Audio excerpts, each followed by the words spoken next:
possesses in each microspongea from the four microspores. 4 microspores. थोड़ा से पढ़ाया था सर। अच्छा ठीक। तो अब हाँ डायग्राम बनाया था ठीक। तो अब उसी को लिखाना था। तो pollen grain development,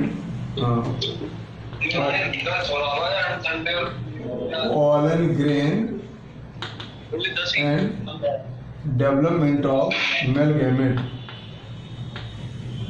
development of बात न करो, वो माइक बंद रखो, माइक बंद रखो।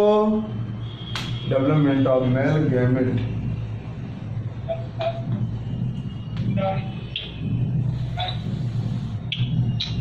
परागकण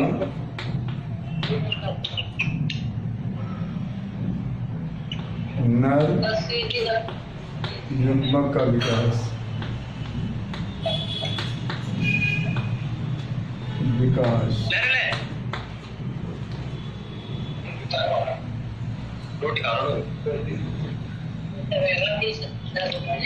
ये भी सुनाई नहीं दे रहा। माइक क्यों नहीं बंद कर रहे हो? हैं, माइक बंद रखो।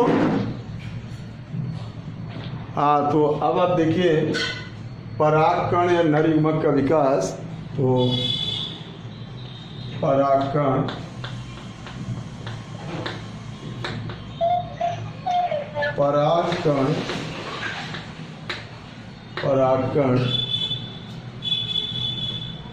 सूक्ष्म प्रायः गोल होते हैं।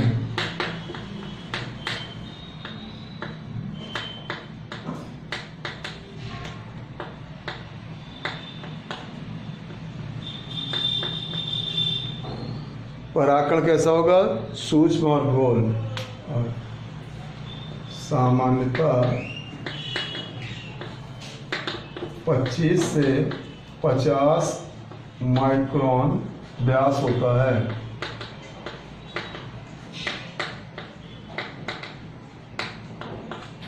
तो 25 to 50 माइक्रोन इन डायमीटर रहेंगे, व्यास पे रहेंगे। फिर देखिए इसमें क्या होता है, परागकण माइक्रोस्पोरेंजिया में बनते हैं। परागकण माइक्रोस्पोरेंजिया लघु बीजाणुधानी में बनते हैं, बीजाणुधानी में बनते हैं।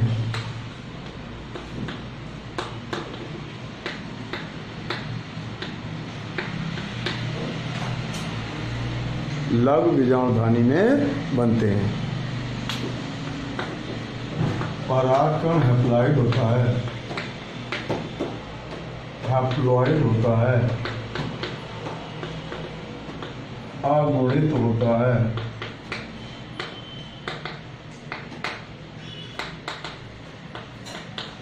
परागकण द्विस्तरीय आवरण से घिरा होता है।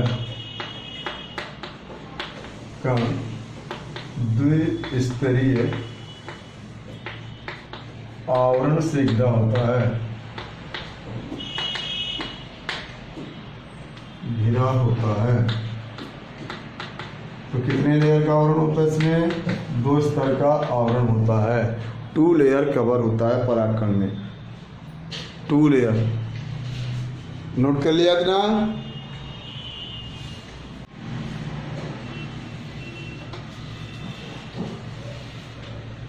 तो उसी के आगे अब आप देखिए परागकण बाहरी आवरण, परागकण का बाहरी आवरण एक्साइन कहलाता है। परागकण का बाहरी आवरण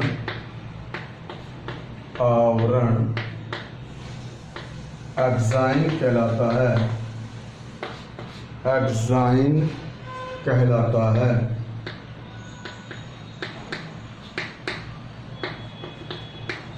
यह स्पोरोपोलेनिन का बना होता है, या स्पोरोपोलेनिन बहुत इंपॉर्टेंट पॉइंट है मेडिकल का।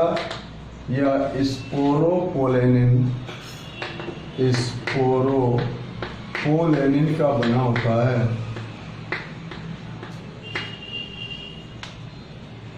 निन का बना होता है।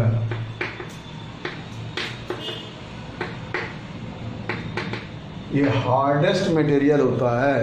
कैसा होता है? हार्डेस्ट, सबसे मजबूत होता है। यह पादप का सबसे मजबूत या कठोर हार्डेस्ट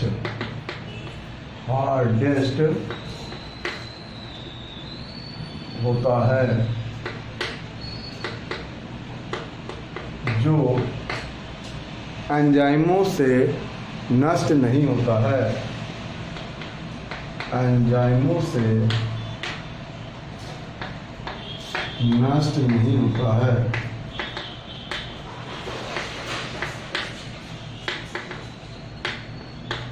जर्म पोर वाले भाग में एंजाइम नहीं होती है। जर्म पोर वाले भाग में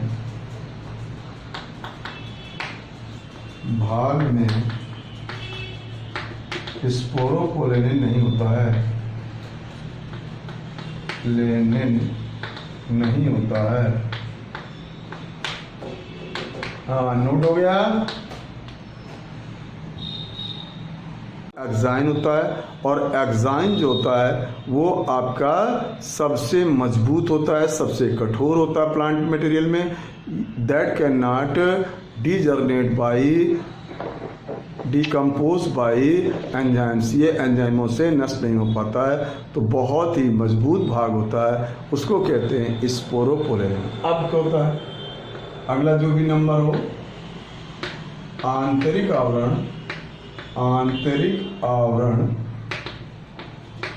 आवरण इंटाइन कहलाता है।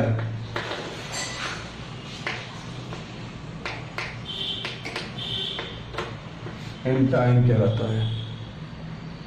इंटाइन सेलुलोज व पेप्टोज की बनी होती है।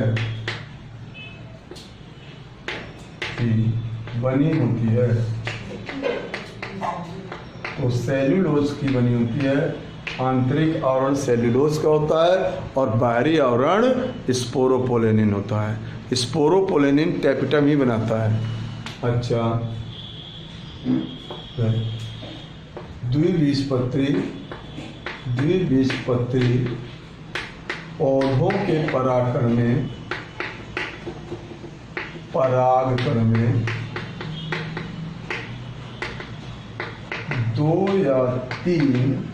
दो या तीन जर्म पोर होते हैं। जनन छिद्र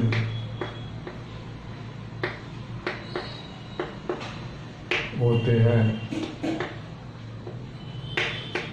द्विबीजपत्री पौधों के परागकण में 2 या 3 जनन छिद्र होते हैं, जिससे पराग नलिका निकलती है। नलिका माने पॉलिन ट्यूब निकलती है।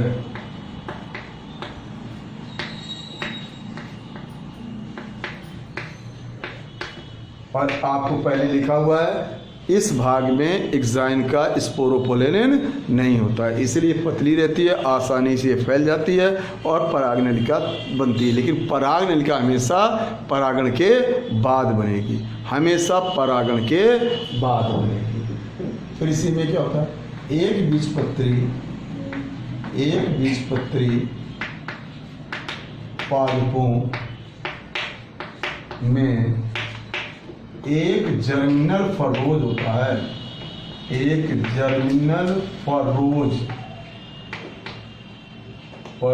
होता है। एक जनन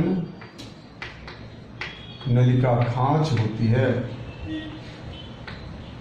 वहाँ जर्म पोर नहीं होता है, फरोज होती है, जिससे वही ट्यूब निकलती है, तो वहाँ भी ट्यूब निकालने के लिए रहता है, लेकिन वहाँ जर्म पोर नहीं होता है। एक बीजपत्री में जर्म पोर नहीं होता है और द्विबीजपत्री में जर्म पोर होते हैं। एक बीजपत्री में जर्मिनल फर्रोज होता है, माने खांच होती है, बाकी दोनों सेम होते हैं। अच्छा, तो हाँ, तो देखिए अभी परागकण का कवर बताया, उसका वो बताया। अब उसके अंदर क्या होता है, न्यूक्लियस। अब वहाँ पर एक हैप्लॉइड न्यूक्लियस होता है और जो परागण के पहले ही डिवाइड होकर 2 सेल परागकण बना लेता है।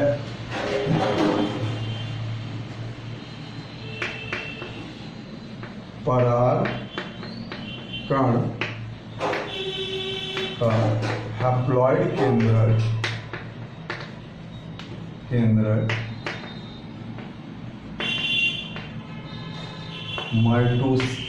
असमान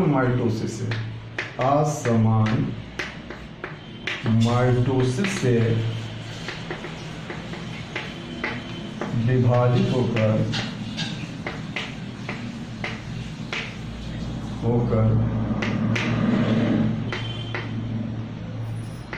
2 कोशिकीय हो जाता है। 2 सेल्ड 2 कोशिकीय हो जाता है। ये हो जाता है। कैसा हो जाएगा, 2 कोशिकीय। इसमें एक छोटी कोशिका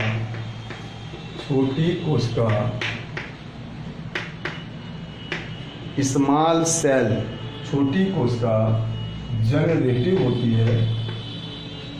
जनरेटिव माने जनन केंद्र, जनन कोशिका, तथा दूसरी बड़ी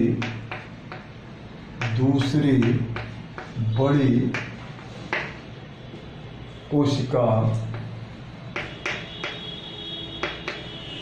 वेजिटेटिव सेल होती है, वर्धी कोशिका होती है। वेजिटेटिव सेल होती है। मेडिकल का बहुत अच्छा क्वेश्चन है। छोटी कोशिका जनन कोशिका होती है, बड़ी कोशिका वेजिटेटिव सेल वर्धी कोशिका होती है। कोशिका तो छोटी वाली होती है जनन कोशिका और बड़ी वाली होती है वर्धी कोशिका। बड़ी वाली वर्धी कोशिका होती है। और इसमें जो कोशाद्रव होता है, कोशाद्रव द्रव्य पाया जाता है, वही जीव द्रव्य पाया जाता है, जिसमें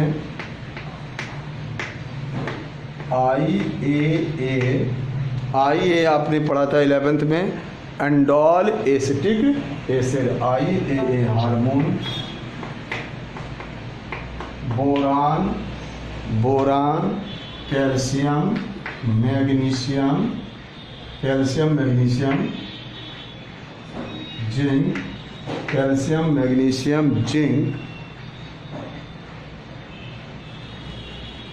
कैलस,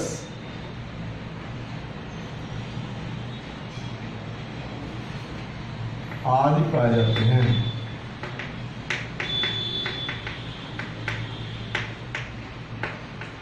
तो अब आप देखिए ये आपका था परागकण। तो परागकण कैसा हो गया, 2 कोशिका वाला, जिसमें एक छोटी कोशिका और एक बड़ी कोशिका। छोटी कोशिका और बड़ी कोशिका, इसमें ये सब पाए जाते हैं। 2 शेल्ड क्या हो गया, 2 शेल्ड बताया। तो आपको बताया कि 2 सेल या 3 सेल पॉलन ग्रेन माइक्रोस्पोरेंजिया से निकलते हैं और जिनका आगे का विकास परागण पॉलिनेशन के बाद होगा। अब आगे का विकास परागण के बाद होता है। तो परागण 2 या 3 कोशिकीय परागण का होता है। 60% पौधों में 2 कोशिकीय होता है और आपका 40% पौधों में 3 कोशिकीय होता है, जिसमें जनरेटिव सेल जो छोटी वाली कोशिका थी वो विभाजित हो जाती है और उससे 3 सेल हो जाता है। तो 2 या 3 सेल परागकण ही सेड करता है, निकलता है। कितने कोश की निकलता है? 2 और 3 सेल्ड, 2 और 3 सेल्ड ही निकलता है। तो ये चीज़ आपका एंजियोस्पर्म के लिए। तो वैसे डायग्राम कल बना चुका था, ज़रा मैं फिर से दिखा देता हूँ। इसको कहते हैं परागण के पहले का विकास। तो रफ करता हूँ, इसको रफ कर रहा हूँ। के पहले का भी जो आपने देखा, तो देखिए ये आपकी है परागधानी।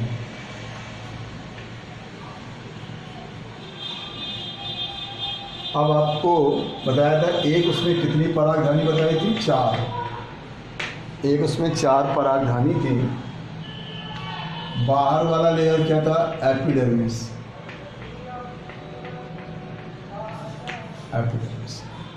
और अब देखिए एपिडर्मिस के अंदर एंडोथीसियम इसकी और इसकी मिल जाएगी। एंडोथीसियम यहाँ और यहाँ पर मिल जाएगी। एक साइड की दोनों एंडोथीसियम मिल जाएंगे, ध्यान रखिएगा। एंडोथीसियम एक साइड की दोनों मिल जाती हैं। दोनों एंडोथीसियम ज्वाइन कर लेंगे, चिपक जाएंगे। और एंडोथीसियम के बाद आपका मिडिल लेयर समाप्त हो गया। टैपिटम जो था वो भी खर्च हो जाएगा।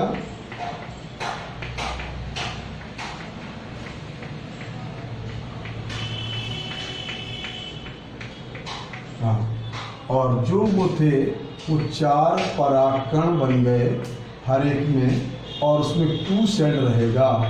कैसा रहेगा? 2 सेल्ड परागकण है ये, 2 सेल्ड परागकण। अब क्या क्या हो गया? तो अब आप समझना है आपको यहाँ पर। तो सबसे पहले क्या हो गया? एंडोथीसियम, एंडोथीसियम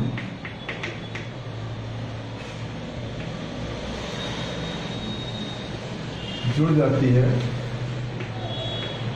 जुड़ जाती है।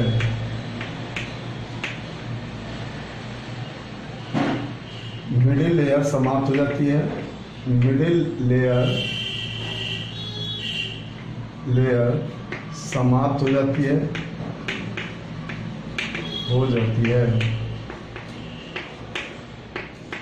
मिडिल लेयर समाप्त हो जाती है। तो एक साइड के दोनों एंडोथीसियम जुड़ गए, मिडिल लेयर समाप्त हो जाती है। टैपिटम पोषण में खर्च हो जाता है। खर्च हुआ, स्पोरोपोलेनिन बना लेगा, स्पोरोपोलेनिन बना लेता है, बना लेता है। और अंदर क्या हो गए? 2 और 3 सेल्ड परागकण बन जाते हैं, कण बन जाते हैं। 2 और 3 सेल। तो देखिए बाहर इस तरह का रहेगा। अब उसी डायग्राम से ऐसा 2 सेल्ड, एक छोटी कोशिका और एक बड़ी कोशिका। अब आपको इससे कल ये डायग्राम बना चुका हूँ, लेकिन फिर से देख लीजिए। इस तरह का हो जाएगा। 2 सेल्ड ये है, तो ये 2 सेल्ड परागकण है, परागकण। अब इसमें क्या है? बाहर वाली ये कहलाएगी एक्साइन, और अभी आपको बताया था स्पोरोपोलेनिन से बनती है, स्पोरोपोलेनिन। और इंसेक्ट वालों में से पोलन किट होती है, और इससे अंदर वाली कहलाती है इंटाइन। इंटाइन किसकी बनी होती है? आपको बताया हूँ, सेल्यूलोज की, सेल्यूलोज से बनेगी। अच्छा, ये जर्मपोर होता है, वही जनन छिद्र। जर्मपोर क्या है? जनन छिद्र। और ये देखिए छोटी कोशिका क्या कहलाती थी? अभी बताया था आपको। छोटी कोशिका क्या है? जनरेटिव। और ये वाली बड़ी कोशिका क्या कहलाएगी? बड़ी कोशिका क्या कहलाएगी? वेजिटेटिव। तो बड़ी कोशिका वेजिटेटिव है, छोटी कोशिका जनरेटिव है, और ये है 2 सेल्ड परागकण। अब अगर मान लीजिए 3 सेल्ड हो सकता है, मैंने बताया था 2 सेल्ड लिख लेगा अथवा 3 सेल्ड। तो 3 सेल्ड में क्या हो जाएगा? रहेगा यही सेम। अगर इसमें 3 सेल्ड हुआ तो क्या हो जाएगा? देखिए 3 सेल्ड की कंडीशन में सब कुछ वही है, बस 3 सेल्ड में क्या हो जाएगा? जनरेटिव सेल में 2 हो जाएंगे। ये तो वेजिटेटिव है, और यहाँ पर आपकी 2 सेल हो गई। तो 2 सेल ये हो गई इन जनरेटिव। तो जनरेटिव में 2 सेल हो गई, और ये वेजिटेटिव है, और बाकी सब वही है। ये एक्साइन है, ये इंटाइन है, और ये जर्मपोर है। तो आप देखिए सब कुछ वही है। तो 2 सेल्ड अब क्या कहलाएगा? ये 3 सेल्ड। तो 2 सेल्ड या 3 सेल्ड में निकलता है, और बनता इस तरह से है। चारों में बनेंगे, मतलब यहाँ भी बनेगा, यहाँ भी बनेगा, चारों में बनेंगे, मतलब 4 बनते हैं। कितने बनते हैं? 4 माइक्रोस्पोरेंजिया। आपको बताया सामान्य रूप से 4 माइक्रोस्पोरेंजिया बनते हैं, और चारों माइक्रोस्पोरेंजिया एक साइड के 2 एंडोथीसियम जुड़ते हैं, एक साइड के 2 जुड़ जाते हैं, और इसकी मिडिल लेयर खत्म हो जाती है, टेपिटम भी खत्म हो रही है, और अंदर 2 या 3 कोशिकीय 2 और 3 सेल्ड क्या बन गए हैं? परागकण। 2 और 3 सेल्ड, 2 सेल्ड हो या 3 सेल्ड हो बस। लेकिन तीसरी सेल जो बनेगी वो किससे बनेगी? और एक सेल छोटी होगी और एक सेल बड़ी होगी। अब इसका फटना, बस्टिंग ऑफ माइक्रोस्पोरेंजिया, डायग्राम बन गया ये वाला। और ये लेबलिंग पहले क्या हुआ? सर्वप्रथम ये कैसे फटता है तो उसको आपको देखना है। तो सबसे पहले मिडिल लेयर समाप्त हो जाएगी, और फिर भोजन जो था, मिडिल लेयर का भोजन था, वो टेपिटम में गया, टेपिटम भी सूख जाएगा, और वो स्पोरोपोलेनिन बना लेगा, और साइड की दोनों माइक्रोस्पोरेंजिया जो पतली होती है वहाँ थिकनिंग नहीं होती है, वो चिपक जाएगा, खुल जाएगा, दोनों जुड़ जाएंगे, मतलब यहाँ पर ओपन हो जाएगा। और फिर क्या होगा? द्वार कोशिका पालियां मिलन भाग होती है, इससे जल हानि हो जाती है। किससे? स्टोमियम सेल से। और स्टोमियम सेल में खिंचाव होता है, जिससे बाहरी भित्ति अवतल हो जाती है। अवतल होने से ये पूरा यहाँ से स्टोमियम से फट जाएगा, और परागकण बाहर निकल आएंगे। कितने सेल होंगे? 2 या 3 सेल्ड, 2 और 3 सेल्ड। तो ये देखिए एपिडर्मिस, और अब आप देखिए ये यहाँ से जल हानि, और ये आपको मैंने बताया ये इसकी लेयर और इसकी लेयर जुड़ गई, इधर की पूरी ऐसे जुड़ गई। अच्छा, अब क्या होगा?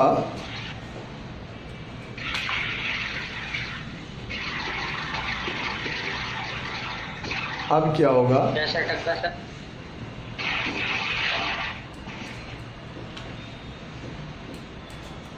हाँ, तो अब ये जो भरे हुए हैं, अब ये देखिए ये 2 सेल्ड या 3 सेल्ड भरे हुए हैं। 2 सेल्ड या 3 सेल्ड एक ही टाइप के होंगे, या तो 2 सेल्ड के होंगे या 3 सेल्ड के होंगे।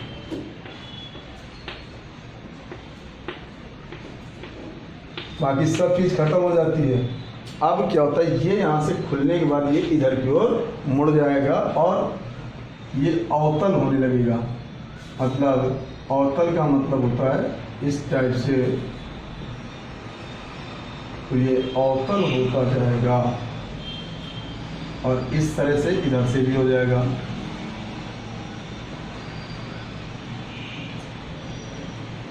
और यहाँ पर ये जो है ये सब आपके पॉलन ग्रेन्स इस तरह से सब आपके यहाँ से निकलने लगते हैं, ये सब बाहर आ जाते हैं।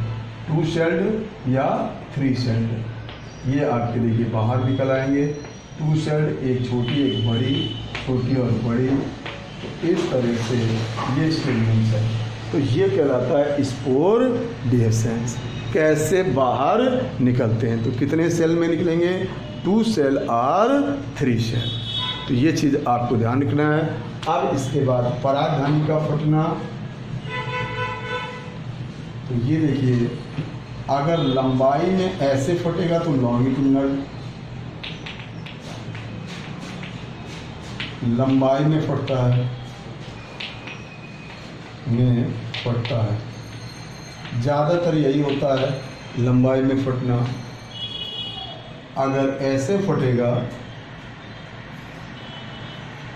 तो उसे कहेंगे पोरस। ये हुआ पोरस। पोरस का मतलब होता है छिद्र में फटना। और एक होता है ट्रांसवर्स।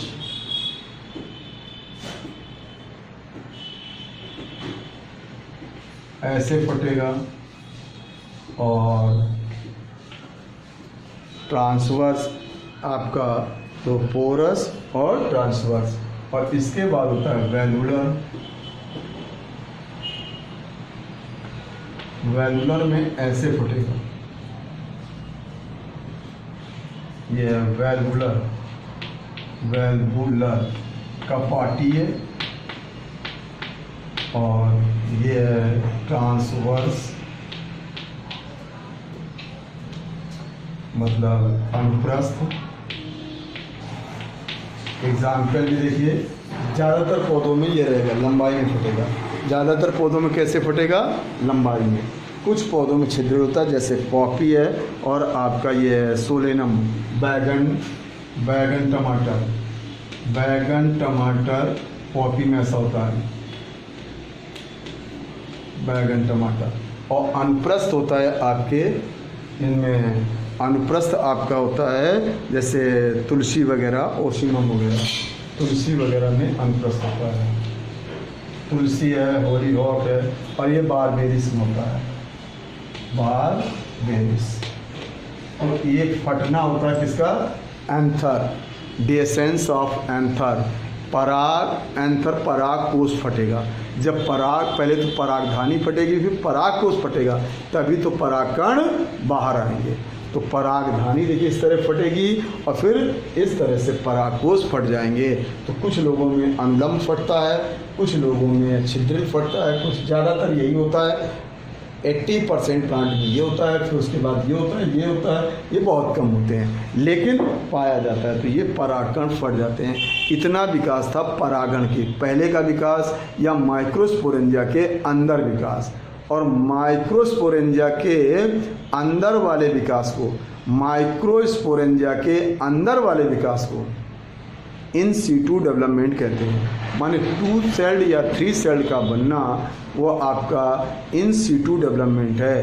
2 सेल्ड या 3 सेल्ड का बनना क्या है? In situ development. 2 सेल्ड या 3 सेल्ड का बनना क्या है? In situ development. कि 2 और 3 सेल्ड बनेगा। कैसा बन जाएगा? 2 और 3 सेल्ड। अब आगे का विकास कहाँ होता है? परागण के बाद।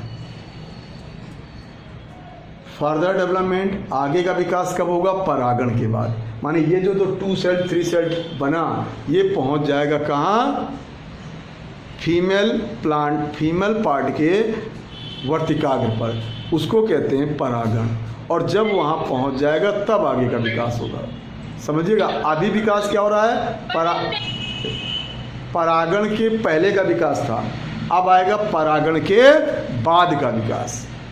ये था परागण के पहले का विकास। अभी जो आपने पढ़ा ये परागण के पहले का विकास। तो 2 सेल्ड या 3 सेल्ड का परागण होगा, अब होगा परागण के बाद का विकास। तो उसको रख कर रहा हूं, उसको कर दो साहब। अब देखिए ये जो 2 या 3 सेल्ड बना आपका परागकण, ये कहाँ पहुंच जाएगा? इस जगह पहुंचेगा। इसको बोलते हैं वर्तिकाग्र।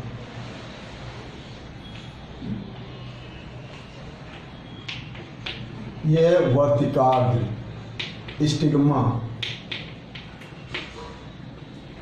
स्टिग्मा पर कौन आ जाएगा?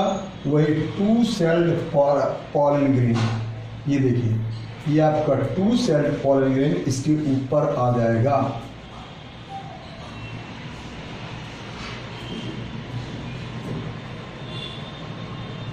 टू आए या 3 आए, यहां पर आ जाएगा।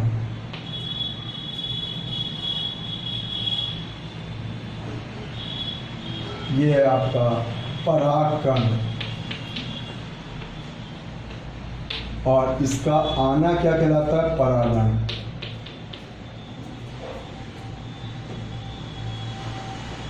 तो परागण से ये यहाँ पर आ जाएगा, यहाँ पर आ गया। परागकण कहाँ गया? वर्तिकाग्र। तो जब यहाँ पर आ जाएगा तो इसके और इसके बीच इंटरेक्शन होगा। क्या होगा? परागकण, परागकण व वर्तिकाग्र के बीच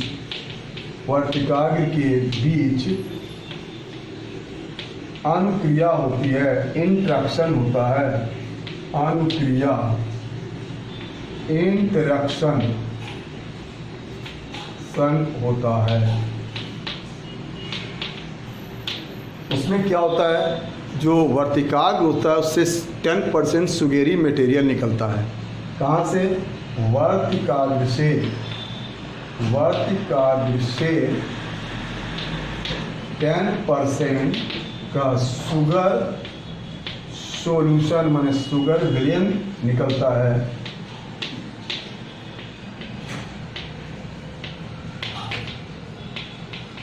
ये केमिकल हो गया। यहाँ पर केमो क्या आ जाएगा? यहाँ पर आपका केमोट्रॉपिक मूवमेंट हो जाएगा। तो शुगर विलयन निकलता है, जिससे परागकण के एग्जाइम से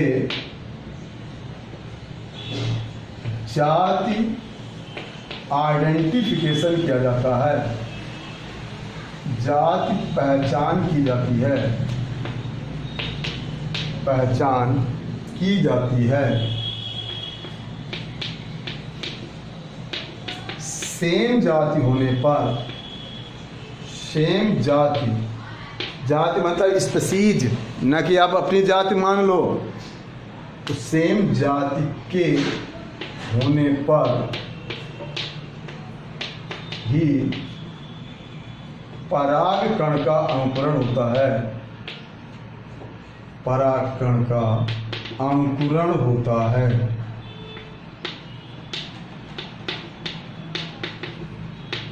जिसे ex-situ डेवलपमेंट कहते हैं, जिसे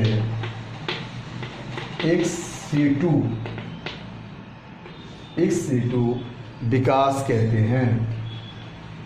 क्यों? क्योंकि ये माइक्रोस्पोरेंजिया से बाहर हो रहा है। पहले कहाँ हो रहा था? माइक्रोस्पोरेंजिया के अंदर। अब ये हो रहा है माइक्रोस्पोरेंजिया के बाहर। तो देखिए कैसे होगा।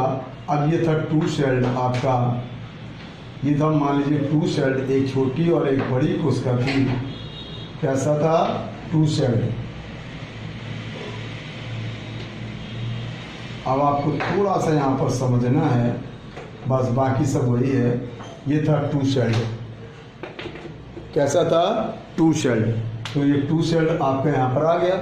आने के बाद जैसे आएगा तो ये वाला काम होगा जो मैंने ऊपर बोर्ड पे लिखा है। जब उस काम से सेटिस्फाइड हो जाएंगे दोनों, तो क्या होगा? इसकी एग्जाइम फट जाएगी, एग्जाइम फट जाएगी और इंटाइन जर्म पोर से ऐसे निकलने लगेगी। समझिएगा, एग्जाइम फट जाएगी। जब वो वहां पर पास कर लेगा तब ये एग्जाइम फट जाएगी। तो एग्जाइम फट जाती है, क्या हो जाएगी? तो एग्जाइन फट जाएगी,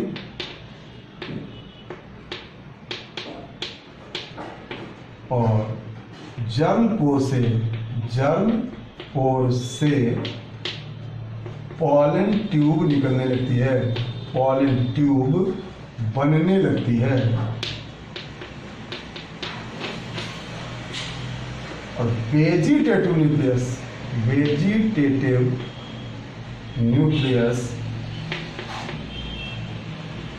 ट्यूब न्यूक्लियस बन जाता है, ट्यूब न्यूक्लियस बन जाता है। तो ये हो गया ट्यूब न्यूक्लियस।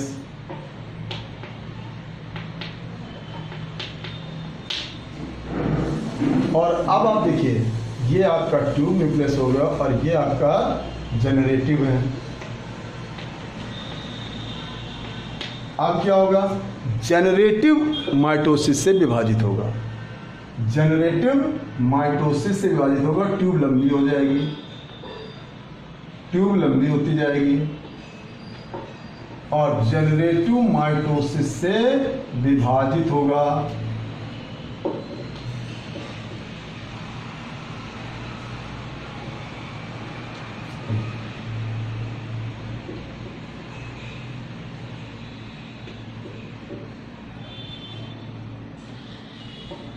अब आपका क्या हुआ देखिए, तो ये तो ट्यूब न्यूक्लियस है, जनरेटिव विभाजित हुआ और दो बन जाते हैं मेल गैमेट। कौन सा, जनरेटिव केंद्रक दो मेल गैमेट बना देता है, जनरेटिव केंद्रक दो नर युग्मक बनाता है, तो कितने नर युग्मक बनेंगे, दो नर युग्मक बनेंगे और यहाँ कैलाश प्लैग बन जाएगा और इस तरह ये परागनलिका होती जाएगी, ये लंबी सी परागनलिका और ये आपका परागकण। ये लीजिए, ये हो गया, ये होता है परागण के बाद का विकास, इसको कहते हैं परागण के बाद का विकास। ये परागण के बाद का विकास, ये कैलोस प्लग और ये परागनलिका पॉलन ट्यूब और ये ट्यूब न्यूक्लियस, ये आपके मेल गैमेट, ये मेल गैमेट। तो अब आप देख रहे हैं इस प्रकार डेवलपमेंट होता है। हाँ, तो अब आप देखिए परागण के बाद, पहले समझिएगा, तो जब परागण हुआ कहाँ पहुंच गया, वर्तिकाग्र पर। जब वर्तिकाग्र पे पहुंच गया तो फिर उनका इंटरेक्शन होगा, इससे 10% सुगरी मटेरियल निकलेगा और वो उसको कांटेक्ट करेगा और उसमें अगर पास हो जाएगा तब आगे का विकास होगा, नहीं पास होगा तो विकास वहीं पर रुक जाएगा और वो परागकण समाप्त हो जाएगा। पास होने का मतलब क्या, वो जो शुगर उससे निकलेगा, जो उसका परागकण का जो मटेरियल होगा वो आइडेंटिफाइड करेंगे स्पीशीज को। मतलब क्या है, गेहूं का परागण गेहूं में ही सफल होगा, चना का चना में सफल होगा, मटर का मटर में होगा, पाइनस का पाइनस में। ऐसा नहीं कि साइकस का पाइनस में निषेचन करने लगे, या माने दो भिन्न जातियों के बीच निषेचन नहीं होता है। तो इस परागण तो होगा, परागकण पहुंच जाएगा लेकिन वहां पर फेल हो जाएगा, माने ये वाली क्रिया नहीं होगी, ये क्रिया इसके बाद ही होगी। अगर वहां से वो पास हो गया, जैसे पास होगा तो क्या आपको है, एग्जाइन फट जाएगी और जर्म पोर से इंटाइन फैलकर पॉलन ट्यूब बनाएगी। पॉलन ट्यूब पहले छोटी होगी, तो वो दो केंद्रक आपको बताए थे, एक जनन केंद्रक, वर्धी केंद्रक। जो वर्धी केंद्रक था वो ट्यूब में आ जाएगा, उससे कहेंगे नलिका केंद्रक, ट्यूब न्यूक्लियस। वर्धी केंद्रक ट्यूब न्यूक्लियस हो गया और जो जनन केंद्रक था वो डिवाइड हो जाएगा, दो नर युग्मक बन जाएंगे और जो ट्यूब है वो लंबी होती जाएगी। क्यों? क्योंकि वो ट्यूब इसको तोड़ देगी। देखिए, ये ट्यूब इसको तोड़कर इसके अंदर जाती है, तो ट्यूब अंदर चली जाएगी स्टाइल से, और उसको कौन खींचेगा? सिनर्जिड सेल पे बनती फिलीफॉर्म सेल, वो उसको अट्रैक्शन देती है और वो ट्यूब उससे अंदर जाती चली जाती है। और ट्यूब में ट्यूब न्यूक्लियस होता है, वो सिर्फ उसके पोषण के लिए रहेगा, और कैलॉस प्लग यहाँ पर वही जमा रहता है जिसको कैलेस एंजाइम के द्वारा नष्ट किया जाता है, वही फिलीफॉर्म से आएगा। तब ये मेल गैमेट अंदर जाके निषेचन करेंगे। एक परागकण में कितने मेल गैमेट बनते हैं? 2 मेल गैमेट बनते हैं। एक परागकण में कितने नर युग्मक बनते हैं? 2। तो ये विकास कब होगा? परागण के बाद। तो परागण के बाद एक परागकण से 2 नर युग्मक बनते हैं, ध्यान रखिएगा। और ये दोनों नर युग्मक निषेचन का काम करेंगे, वो क्रिया कहलाएगी निषेचन। तो ये था पूरा नर का विकास। तो परागण के पहले का था और ये परागण के बाद का। एक क्वेश्चन मेडिकल में भी आएगा और या स्कूलिंग में आएगा। परागण आ जाए, चाहे माइक्रोस्पोरोजेनेसिस आ जाए, चाहे फटना आ जाए, चाहे जो आ जाए, या तो ये पराग इसका निषेच, इस परागण के पहले का विकास था जो आपने इसके पहले लिखा था और कल भी डायग्राम बनाया था। 2 सेल या 3 सेल बनना परागण के पहले होता है। वो काम क्या होता है? बीजाणुधारियों के अंदर, लघु बीजाणुधारियों के अंदर होता है, उसे इन सीटू विकास कहते हैं। और ये वाला विकास क्या होता है? लघु बीजाणुधारी के बाहर, इसे इक्स सीटू विकास कहते हैं, आपको मैंने लिखा। और ये विकास होता है वर्तिकाग्र पर। और वर्तिकाग्र पर क्या होता है? इंटरेक्शन होता है, दोनों के बीच पारस्परिक क्रिया होती है। किसके किसके? वर्तिकाग्र और परागकण। वर्तिकाग्र से एक फ्लूइड निकलेगा, उसमें 10% शुगर होती है और उससे उनका संबंध होगा। अगर वो संबंध सफल हो गया तो फिर परागकण का अंकुरण होगा, और अगर नहीं हुआ, अगर वो अब कोई भिन्न जातियाँ हैं या कुछ अन्य कारण है, तो वो परागकण अंकुरण नहीं करेगा। परागकण के अंकुरण में सबसे पहले क्या होगा? तो उसकी एग्जाइन फटेगी और इंटाइन खींचकर एक छोटी सी ट्यूब बनाती है, उसे पॉलन ट्यूब कहते हैं। और जो वर्धी केंद्रक था वेजिटेटिव बड़ा वाला, वो पॉलन ट्यूब में आ जाता है, उसका नाम बदल जाता है ट्यूब न्यूक्लियस। अब नलिका केंद्रक हो गया। पहले कौन सा केंद्रक था? वर्धी। अब हो गया ट्यूब न्यूक्लियस। और वो जो जनरेटिव केंद्रक था, छोटा वाला कोशिका थी, वो डिवाइड होती माइटोसिस से और 2 नर युग्मक बना लेगी। 2 नर युग्मक बना लेगी।